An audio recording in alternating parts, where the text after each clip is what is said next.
Greetings, everyone. Taking some sips and grabbing your swag. There's some great religious studies swag back there if you didn't check the table. One of my favorite things is the Post-its. It's very, very, very useful and cool.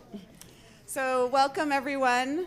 My name is, I'm Dean Sahara Byrne. I'm the Dean of the College of Arts, Humanities, and Social Sciences, for those of you who don't know me.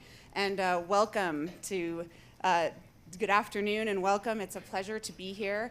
I wanted to begin with welcoming everybody, our faculty, staff, student. Are there any alumni here today? Yes. A few, good, yes, welcome, hello. And community members, any community members here today? Yes, there's 3 in the front row. Excellent, front row students, I love it. Yes, we learn quick. I learn best in the front row too. And a special welcome to Andrea's family, her parents, Jerry and Darlene. Are you here? Jerry and Darlene? They're online. Oh, Jerry and Darlene, welcome. Thank you for making and raising such an amazing human.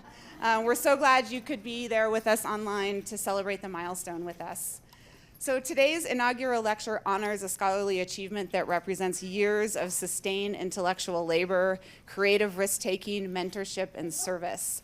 At many institutions, reaching the rank of full professor, as Andrea Stanton has, Dr. Professor, Andrea, Senior Associate Dean, Andrea Stanton has done, is understood not simply as a promotion, but it is a recognition of profound professional impact. And it's hard to overstate the impact that Dr. Stanton has had on this institution, on the field, and also for me personally, being a new dean and a new person to the university in the city of Denver. She's had an incredible impact on the field, an incredible impact on students, and an impact on how knowledge shapes the wider world, and of course, our whole college. And we are going to see some of that work today. Professor Andrea Stanton embodies what it means to be a cause scholar. That's our college acronym, the College of Arts, Humanities, and Social Sciences. To be a cause scholar at this moment in history, her work spanning the study of Islam, the modern Middle East, religion and politics, religion and media, radio, digital culture, and now, recently, religion and artificial intelligence, reflects a scholar deeply engaged with how belief, power, technology, and communications shape human lives. Even as I say that list, it feels like a list of some of the most important issues and events going on in our time. So we're all very lucky to be able to hear about them today. Andrea's work exemplifies the kind of inquiry that cause values most: intellectually rigorous, publicly engaged, and attuned to the many forces impacting society. It's also important to state clearly and with much celebration that Andrea Stanton is the first woman to attain the rank of professor in the Department of Religious Studies at the University of Denver. So a round of applause. That matters, not only as a moment of recognition, but as a signal of possibility for scholars and students who follow, and hopefully there are many, many, many, many. Achieving this rank of professor, I'll try not to go back to the trauma of the exciting parts of achieving the rank of professor, but it requires extraordinary perseverance, intellectual courage, and sustained excellence, and flexibility, and the ability to move through about 12 years of time and the changing tides of what goes on in universities and in the world, and to be able to adjust to that in your scholarship and with your colleagues is really difficult, and something that not many people see the insides of. And so just imagine the hardest thing you can do, and that's just about it. So today is both a celebration of this and a recognition of that hard work. And I have to say, just take a moment, in addition to all of her accomplishments, just what a privilege it is to work alongside Andrea. She serves as a senior associate dean in the college. I'm a new dean. I came from another institution, and I was at that place for 20 years. And when you move institutions and lose all of that, I rose up in leadership ranks at another place, so you kind of think you know everything that there is to know, and you get to a new place and you know nothing.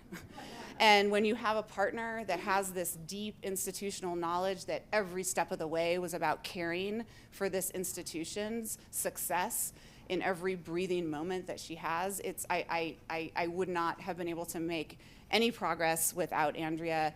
I just turn to her when I don't know something, and she's like a running encyclopedia of knowledge, both in terms of the practices and policies, but the culture and the wonderful things and the things that this university's been through together. And I want to thank you and take this moment to thank you publicly. The reason why it works so well, Andrea asks me the hardest questions and does it with humility and like, why are you doing that? What do you think of that? And and that's the kind of colleagues you want that will question you, but do it with humility and then listen and is always open and flexible to ideas. Like, it's such a rare combination.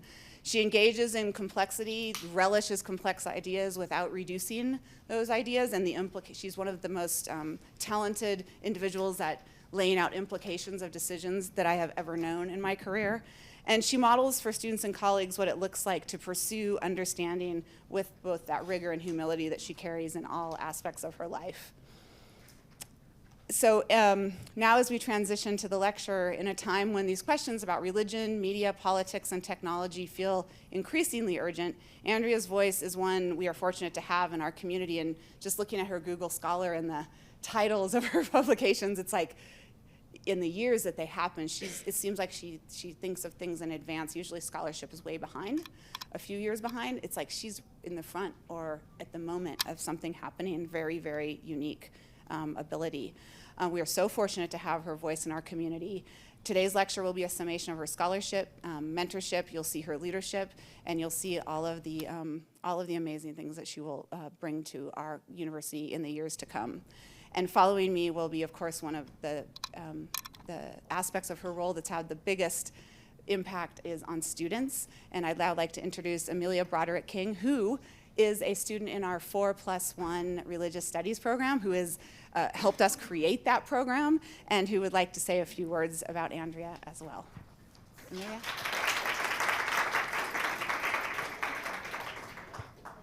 Oh, thank you. Welcome, everyone, and thank you for joining us this afternoon to celebrate our colleague, Dr. Andrea Stanton. I'm Amelia Broderick King, a student in religious studies, and I've had the pleasure of working with Dr. Stanton through her roles in the Department of Religious Studies and in the Dean's Office. And I truly believe there could not be a kinder or harder working person to be promoted to full professor.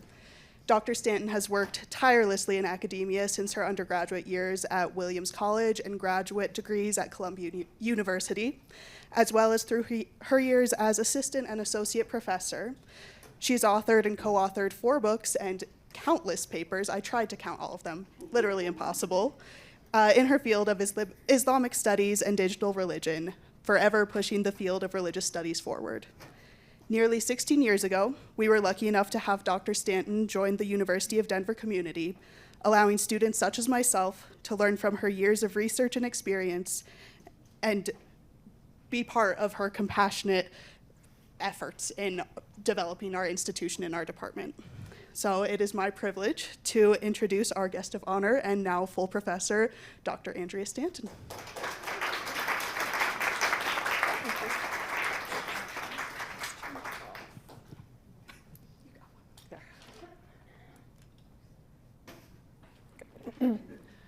So thank you. First of all, those were really lovely and generous introductions. And also, I should say that on the 16 years ago part, I serve as the advisor for a couple of undergraduate student groups. And last year when I was meeting with some of them, they asked when I started here, and I said I came in 2010 and what I think of as a layaway plan. And then I started a tenure track role in 2011.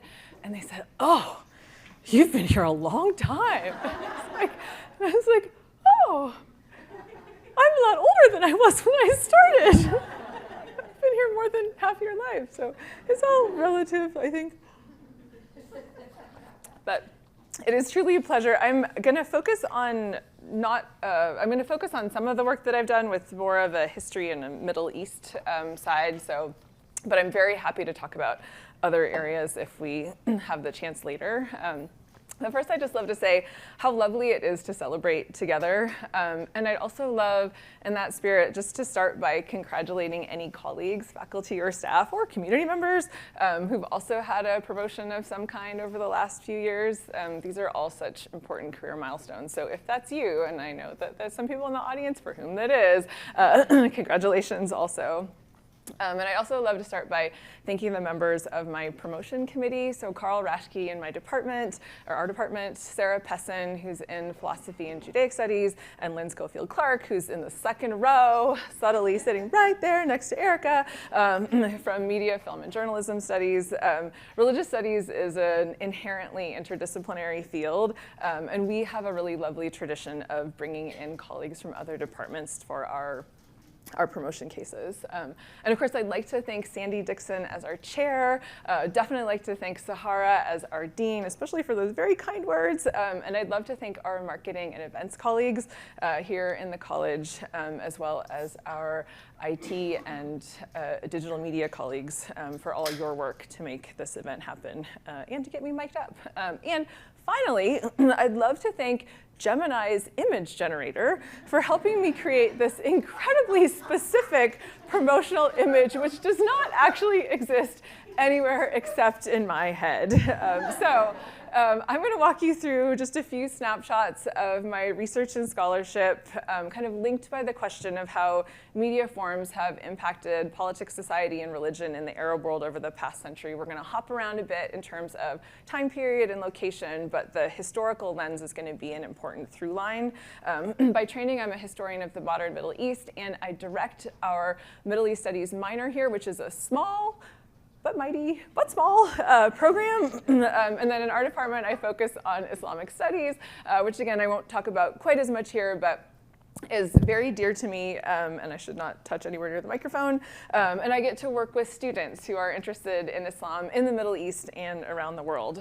So to explain my research, I generally say that my work proceeds along two tracks. And since Gemini and I had done really well together in putting this image together, I thought we could try to create an image that said two parallel tracks. So this was the result. For those of you who might not be able to see the image, let me just describe it. It does have two trains, and it does have two tracks. One train is an old-fashioned steam locomotive with a placard on its engine saying history. Another is a high-speed passenger train labeled religious studies. So the generator maybe ran out of eyes. And I will say, I really appreciate that Gemini sees religious studies as aligned with the contemporary world, because that is not always the national narrative. But that's not my main takeaway. The two trains are actually on the same track. They're headed towards one another, and in fact, they're about to collide. And yet below, there's this cheerful like bonus label that kind of obliviously proclaims parallel journeys. And then to the side of each train, which you may not be able to see if you're here in person, are a set of line drawings representing each field. There's a Greek column and a scroll by the locomotive. There's a Dharma wheel and a cross by the high-speed train. So if you ever see a train with like a cross or a Star of David floating in the air next to it, don't worry, it's just a religious studies train on its way. So I did try to work with Gemini to edit this image, and then it added a second bullet train and then started misspelling journeys. So at that point, I was just like, okay, I'm going to lean into this image and embrace the idea that there's only one I in religious studies, and that sometimes my work does run into itself. And my work really does run along two primary tracks. We'll just let the direction go. The first is 20th century Middle Eastern history. Anchored in social history, I focus on nation building and media. The second uses a kind of historically informed approach to understand how Muslim practices and authority are shifting with digital media. And that work is anchored in lived religion. And I really see these two as kind of sibling approaches. Social history asks, how did people live, work, and relate to one another? How did individual experiences fit within broader social patterns? And what impact did this have? And lived religion asks, how do people practice religion, believe in their daily lives, and what impact does this have on their experiences as well as on the institutions of various religions?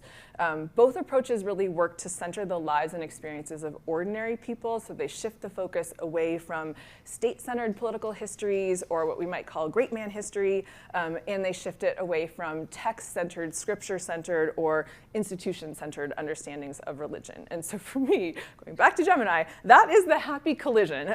These are two fields with a similar spirit, and I see them each as having a kind of ethical commitment, a kind of feminist ethos of care for humans and for the value of understanding the human experience, which also to me connects with DU's commitment to the public good. So I'm just gonna have a couple more framing slides before we dive in. And I should say that I'm not actually a tech person in real life. When I get a new device, I like to let it rest in its box for at least a month.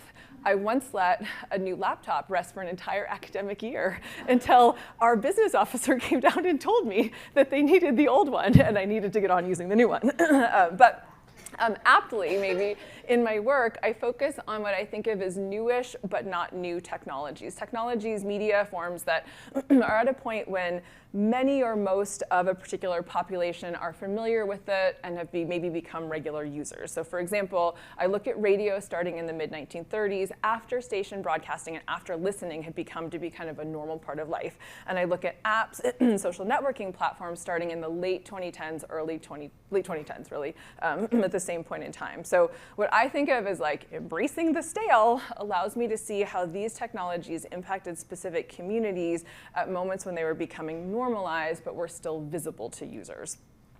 Next framing point, this slide is mostly a disclaimer. To me, human-centric approaches are even more important when we look at technology because sometimes technology-centered conversations overlook the human. I wrestled with the word tool in this title, but I really like it because of its association with the human body and specifically with hands. And I don't mean it dismissively. I think of tools in their roles as kind of extenders for humans and extenders of humans. They are instruments, but they're also vehicles, like a typewriter, and also like a phone. And then finally, just a brief framing of the questions that spark my work and that also I talk with students about when they start their research. What do you notice? What sticks in your mind? What can't you get out of your head? What might be overlooked? And these areas for me have guided me to areas of the past or present that I feel offer an opportunity for better understanding. They come primarily from my training in history, but they also work well for religious studies. And on the very practical side, one great outcome is that I almost never have to worry about one of the classic fears of scholars, which is that somebody else will publish on that topic first. Usually it's just me going around trying to drum up interest in a thing that no one else is interested in. So sometimes I'm successful, like with radio. Sometimes I'm unsuccessful, like with this whole line of emoticon research. But anyway, for the rest of this talk, I'm going to turn to two case studies from the 20th century. The first focuses on print, and the second focuses on broadcast media. Then I'm going to shift to the 21st century and give two examples from the era of digital media. So I'm going to take you back first to the late 1950s. This was my first big project, so it both laid the ground for kind of how I've approached later work, and also I really had no idea what I was doing, so I was very lucky that it ended up going well. But as many of you may know, Algeria experienced a particularly brutal form of settler colonialism, which was marked by an ideology explicit of civilizational superiority, vicious forms of military suppression, and a series over quite a long period of time of discriminatory laws that prohibited Algerians from living in particular areas, from accessing schools or professions, and from obtaining French citizenship. And yet the French did not want to give up Algeria. The war for independence was long, and it was incredibly bloody. The FLN, which is the National Liberation Front, was the organization that led the Algerian independence movement, and it focused on a combination of military resistance, which was mostly guerrilla style, and not really that successful, but very kind of cinematic. And then diplomacy, particularly through the United Nations in its later point in time, and then hearts and minds communications. So I focused on kind of one of the key examples of the latter, which was El Mujahid, the FLN newspaper. And what I asked was, how does print media communicate beyond simply the words of its articles? So if we shifted the focus of our analysis to pay attention to the material form and to like extraneous details like price and layout, what might we learn? It's a very Hayden White question about kind of the content of forms themselves, and it was thus about taking al-Mujahid seriously as a physical object. So I looked at the front page, the components of the layout, to see what we could learn. I'm not going to walk through all of them with you because it will be a bit tedious, but I'm just going to pull out a couple, focusing on kind of the later part of the war, so after the Battle of Algiers, for those of you who know the movie. The title, al-Mujahid was really a bold title in the Algerian context. It comes from the same root as the word jihad. And early Algerian anti-colonial resistance was very much called jihad. So using this title gave the FLN a specifically Islamic character, as well as connecting it back to that early history. And an editorial in the newspaper did say, you know, look, European Islamophobia tends to see jihad as the symbol of religious aggression, so we recognize that this is going to set us up for a certain interpretation. But it said, religious resistance has been the idiom of Algerian resistance for over a century. So it's the most appropriate one for the independence struggle, even though the FLN was actually a pretty secular independence movement. And I paired those findings with an analysis of the presence of the crescent and star emblem, which was the FLN's emblem and also another evocation of Islam, of its inclusion of Tunisia and Morocco, like the addresses in Tunis as places of publication, which were ways for the FLN to publicly claim that these governments were supporting them against the French. Most importantly, I looked at the presence of the FLN slogan, which you may be able to see, probably better if you're online, but just under the title and then just above the title and the kind of close-up, revolution by the people and for the people, and also the Algerian national flag. The slogan obviously drew very much from Lincoln's Gettysburg Address, which was globally famous and which helped position the FLN as embodying the nation's popular will. And the Algerian flag, which sometimes appeared in the header and sometimes like here, they simply put as a big photograph, made a visual argument that Algeria was a national territory that had predated French colonial invasion.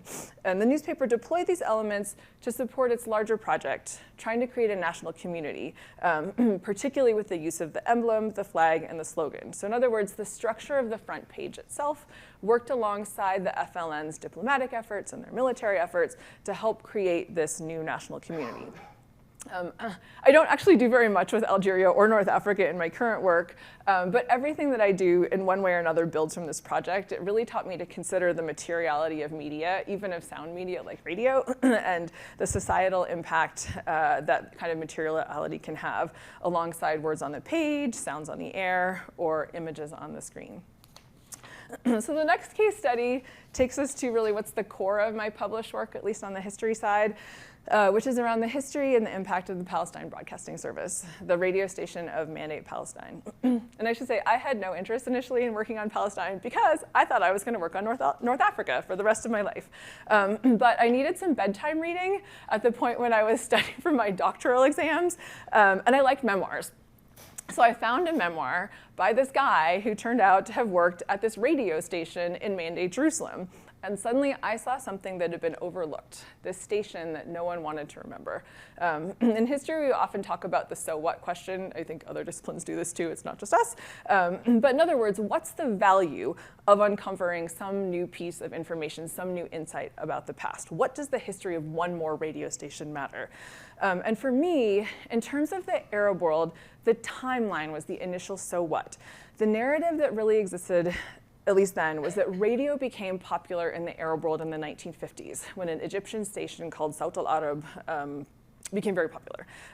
That is a very important story, and I certainly wouldn't want to take away from it, but it just fed assumptions that people in the region were behind technologically, coming to radio like 30 years late. And that can lead to assumptions about being behind in all kinds of other ways. But the Palestine station started in 1936, and a lot of other regional stations also started around that time. So people in the region had nearly 20 years of radio listening experience by the 1950s. And for me, getting the timeline right starts to shift the narrative and starts to help us see the agency, the creativity, the dynamic energy of people in the Arab world engaging with different forms of media in different ways and for different reasons. So as I dug into my research, I also pushed back against two other scholarly assumptions. First, that radio broadcasting mattered primarily for its news and its kind of propaganda, its politics. And second, that radio stations were colonial tools that local Arabic speakers ignored. Instead, radio was actually a deeply influential medium for Arabic-speaking listeners in Palestine and around the region. So I argue in many articles and a book that the Palestine Broadcasting Service, as well as similar stations, offered important platforms for Arabic-speaking broadcasters to articulate national identities. It certainly wasn't perfect. There was a lot of pre-broadcast government censorship, but that censorship focused particularly on news and politics. But the majority of airtime on these stations, all stations at this time in the region, was dedicated to what we might call cultural or entertainment programming. Music, plays, talks, children's programs. This is kind of a hybrid of both. Humorous dialogues, poetry, religious services, other things like that. So that kind of programming was what did the big lifting. Cultural broadcasts gave Palestinians involved with the Palestine Broadcasting Service a constrained but meaningful level of agency that allowed them to really amplify key characteristics of a modern Palestinian national identity. And the same was true on the Yishuv side. I don't work a lot in Hebrew, so it's not a language I'm very good at, but on the Arabic side, it's very clear. Radio mattered in Palestine and elsewhere in the Middle East as a force that helped bring people together into national communities. It connected them with shared ideas, shared cultural elements, and even shared vocabularies. So today, I'm working on some research that kind of extends this. I'm looking at histories and analyses of people who were involved with the station and how their radio work connected with some other big areas, and particularly education and politics. And I've been focused quite a bit on the incredible life and impact of a woman named Qudsiya Khurshid. Ahmed was her married name. She was a teacher, and she was a school principal in Mandate Palestine, and she appeared regularly on the radio as a public intellectual who gave talks on topics that ranged from modern Arabic literature to early Islamic history, and especially to talks about women in the modern Arab world. She married a Palestinian American, and from the Nakba until her death, she lived in a small city in Pennsylvania where she became a community leader. She was a volunteer and then a board member of groups like the Kiwanis and the YWCA, which really gave her a public platform to assert her identity as a Palestinian and to give public talks, as well as to write letters to the editor and op-eds that gave her exposure to hundreds, if not thousands of people about Palestinian culture and identity. So there's a couple of photos of her. The middle one is from a book that she was part of in Mandate Palestine. Below is she's the chairperson of a part of the YWCA's activities. And then some other samples of her being covered in the local news. So today we live in a moment when Palestine activism is both much better known and yet sometimes appears to have kind of just developed quite recently.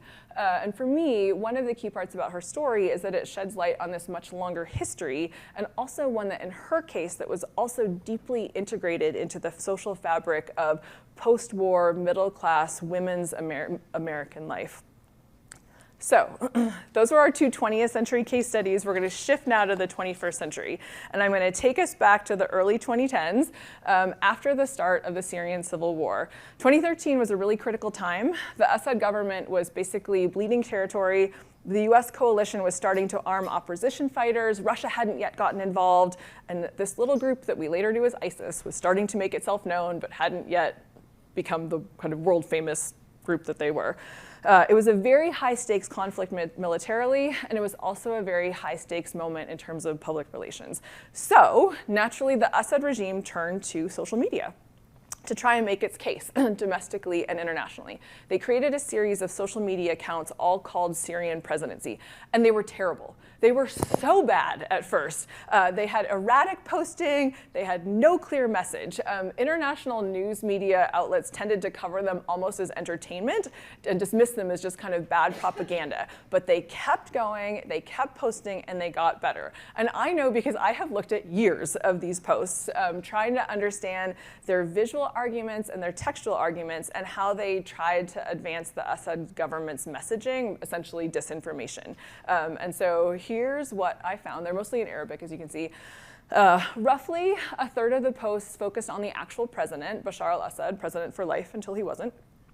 Another third focused on Asma al-Assad, the first lady, Rose of Syria, if you're an old Vogue magazine reader, and Bashar was, and they were portrayed in kind of complementary ways. Bashar was shown standing with Syrian citizens, standing with Syrian soldiers, working in his office, speaking at a podium, speaking from his desk, or meeting with foreign officials. Asma was shown comforting grieving families, celebrating students with their achievements, encouraging people with disabilities, working in her office, and engaging in community welfare efforts. They looked like caring, hardworking leaders of a successful, thriving, people-focused country. And then another 10% of posts focus on laws, about good governance or legal reforms.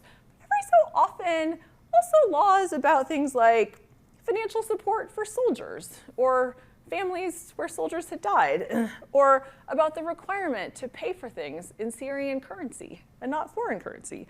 It looked like a kind of a mixture of an intense effort to say, everything's normal, everything's ordinary, there's nothing to see here, and then just a few little cracks. And I saw a pattern. These posts weren't trying to make Syrians personally believe in the reality of the Syria being depicted. They were asking them to act as if they did, and out of the fear that other Syrians might be the true believers.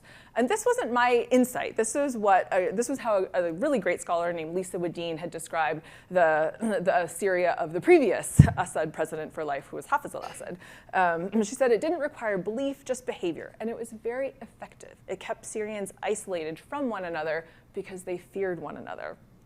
In this case, the Syrian presidency accounts were asked visitors to behave as a kind of updated as if the images they showed were the full story, as if the government's entire work focused around progressive financial moves and good governance, as if those wounded soldiers had been fighting some foreign power rather than fellow citizens, and as if those beautiful students competing in a science Olympiad lived in a society in which they could speak freely.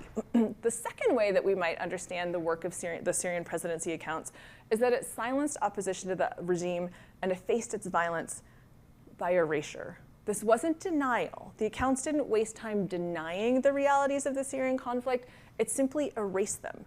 There were posts of heroic soldiers, but no description of why they were heroic. There were no battle speeches, no discussion of an enemy. There was just good governance, caring leadership, rehabilitation for the wounded, and emphasis on Syrian youth as the light of the future. It was absolutely the story of media having a social impact or a societal impact, but it was not a positive one. However, as we all, or most of us know, the Assad regime fell just over a year ago, in December 24. The Assads are now enjoying their time in Russia. And last spring, I revisited my work on these accounts, looking at them to see how they were evolving, what happened to them under the new Shara government. And the first thing that happened was that the almost exclusively positive to rhapsodic comments that praised the Assads in the kind of previous era had been overlaid by comments from social media users who are celebrating the regime's downfall. Not just on the most recent post, but people will go back to posts from months before and make comments on earlier posts as well. And the second was that the new government began taking down these accounts. First Instagram, then Facebook, then YouTube. In their place came a string of new accounts called Psy Presidency, and all focused, of course, on President Shara and the new Syrian government. So I published an initial description and analysis of these changes last year, and I plan to do a more substantive assessment in the next year. But I'm also really struggling as a historian with the disappearance of these accounts. The new social media accounts represent like an understandable distancing from the Assad era. But from my perspective as a scholar, the disappearance of what I think of as these kind of Assad era digital ghosts is also a loss, right? Syrians have every right to reject Ba'athist era diplomatic nation branding, and they also have every right to spend time on social media platforms without being haunted by the persistence of regime propaganda. But with this content being deleted, Syrians and also non-Syrians also lose the evidence, critical evidence that can support analyses of how the regimes damage Syrian society.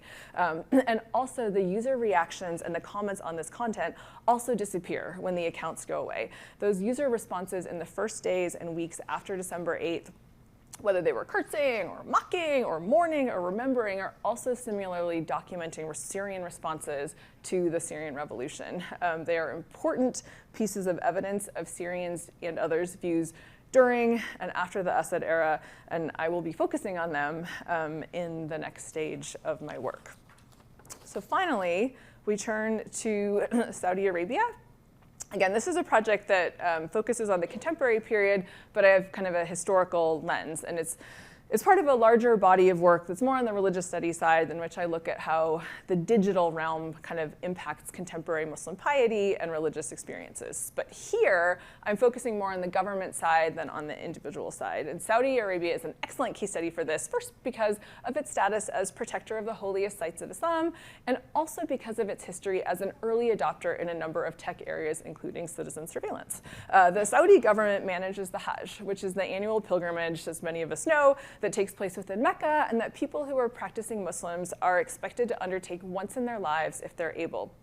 It's a very big deal, literally. It's 2 to 3 million people each year trying to complete the same rituals in the same place at the same time.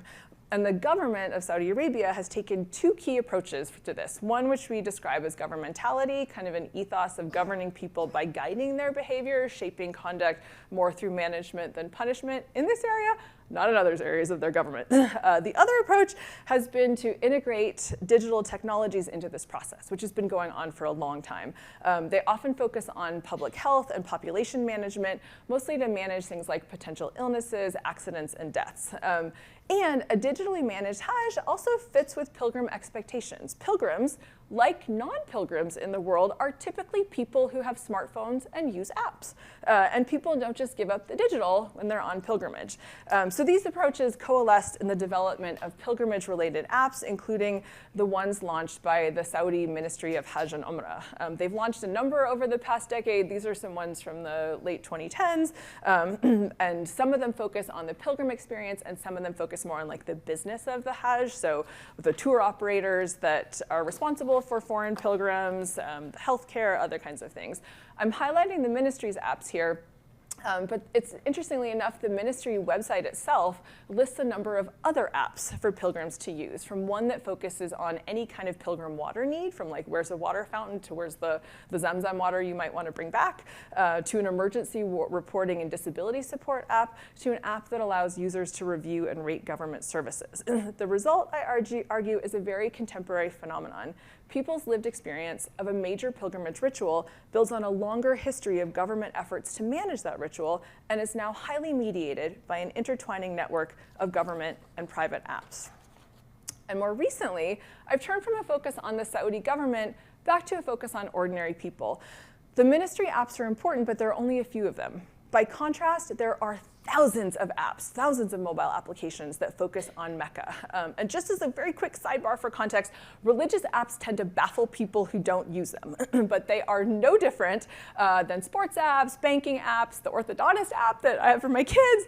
We integrate what matters to us into our digital worlds. And Christianity and Islam are the 2 largest religions in the world by population, and so they tend to be the most represented religions in terms of the app landscape. Back to the story, I worked with 2 graduate students to survey hundreds of Mecca-focused apps. Here's just one sampling here. The vast majority were Qibla finders, so helping people kind of orient, find the right time to pray in the direction towards Mecca. Pilgrimage guides, or live streams of religious sites. Many of them were wildly popular. The average app, if it gets at least 1,000 downloads, that's a pretty good start.